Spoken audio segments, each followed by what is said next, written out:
Hello, I'm Jen Vanderhoven, Director of the National Horizon Centre, and thanks for joining us today for In Conversation with the NHC, where we talk to key leaders about current and future challenges and opportunities in the bioscience and healthcare sectors.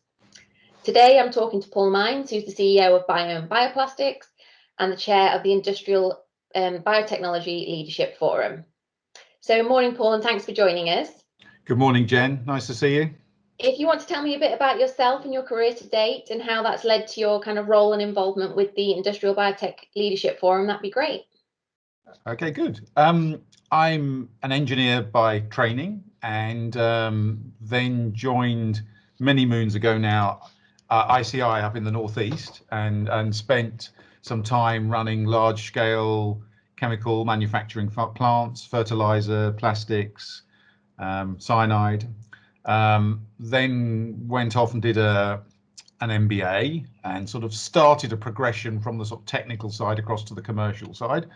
Then did some work for a large corporate called Courtaulds, another chemical company where I worked in their sort of mergers and acquisitions team and then ran some businesses for them.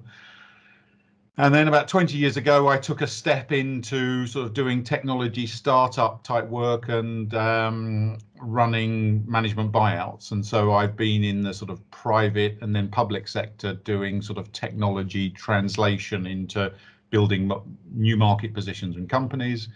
And I'm doing that at the moment with a company called Biome Bioplastics, where we're developing sort of a new range of novel materials based on bio-based inputs and biodegradable functionality for the end of their lives as well.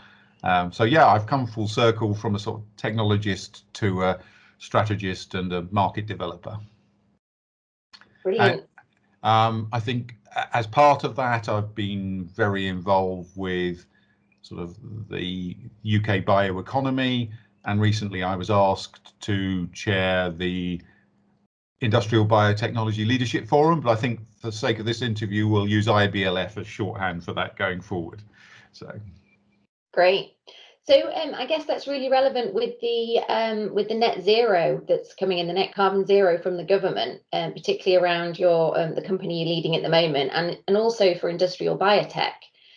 So do you just want to tell us a bit about that? Sure. I mean, I think there are clear drivers from individuals, who want to do better for the planet and want to have bio-based and cosmetics, for example, and also sort of a societal driver to continue to do better as an economy, but with a much lighter touch on our environment. And I think IB has a really important place to do in that. I think it really helps us unlock the route forward, replacing oil and gas with bio-based inputs, replacing meat with, in some places, with sort of plant-based inputs, low energy biological processes. So I think IBLF is a really important, and the bioeconomy has a really important place to play in that sort of transition to net zero. And I think really the UK science base is really there to make that happen, and on a national basis and indeed on a global basis. So I think it's all about aligning academia, business and government to make that happen over the next few years. So great. So in terms of research and funding and then collaboration opportunities, where do you think the current challenges and opportunities are in this area?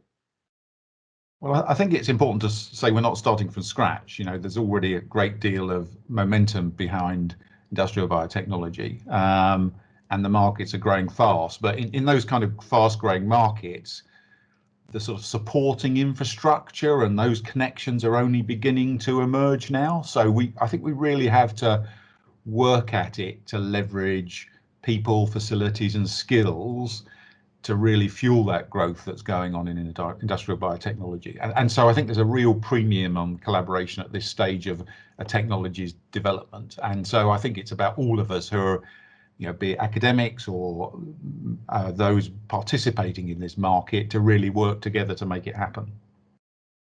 Great. And I know recently the IBLF was involved in a report alongside BSI around regulatory hurdles in this area. Can you tell us a little bit about that?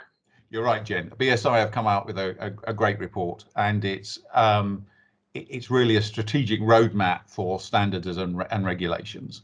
And I think at one end of it, it looks at the sort of the impact that government can have in regulation, be it carbon tax or in various sort of financial incentives and taxes. And at the other end, it's all about what all of us, being academics and business leaders, can do to help set standards in this space as well. That I guess it's really important in a really new growing technology like this that consumers and businesses can be really confident that the products and the processes they're buying into are as environmentally benign as people claim. There's no greenwashing going on. And so I think this report really gives us a roadmap of how we start to think about our emerging industry in this way.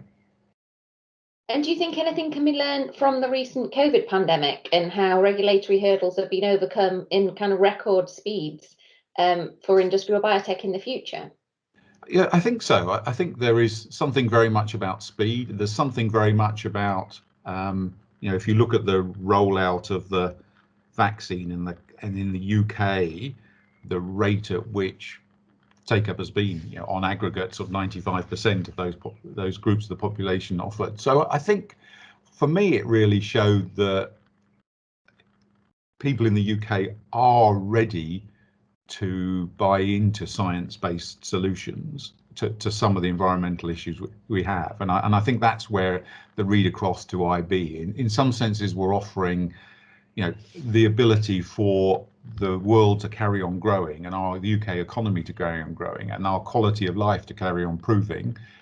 But we have to sort of set that alongside, we're going to be using science, and we're going to be using an increasing use of engineering the biology we do to make that happen. And I think getting UK population to buy into that is eminently possible, and that's what COVID shows us.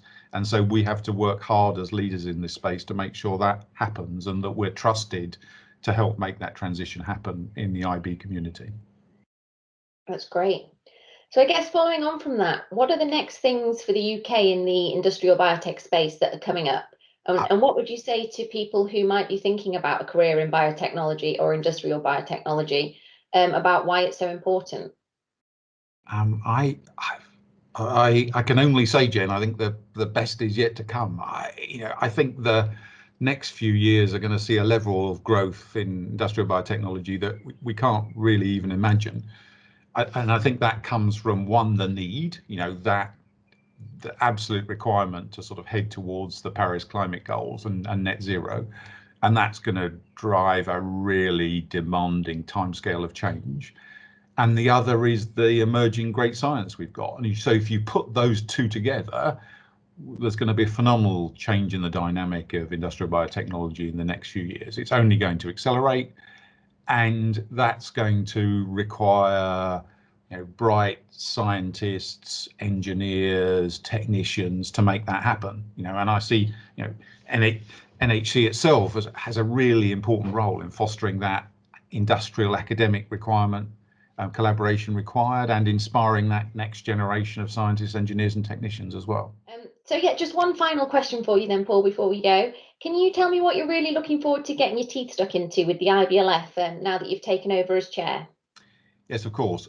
I think I want to get across to the broader science and industrial community just that excitement that there is in industrial biotechnology and its ability to really transform our economy in a benign way, but in a really exciting and added value way. And I think so that's really a communications exercise in how we make that happen and how we get others to buy in and trust us on that journey. And that's what I think my role is in sort of helping steer this community forward.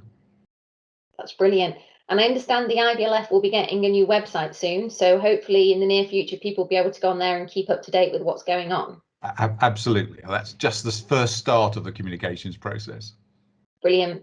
Well, thank you so much for joining us today, Paul, and we wish you well with your role with the IBLF going forwards. Thank you very much, Jen. Thanks.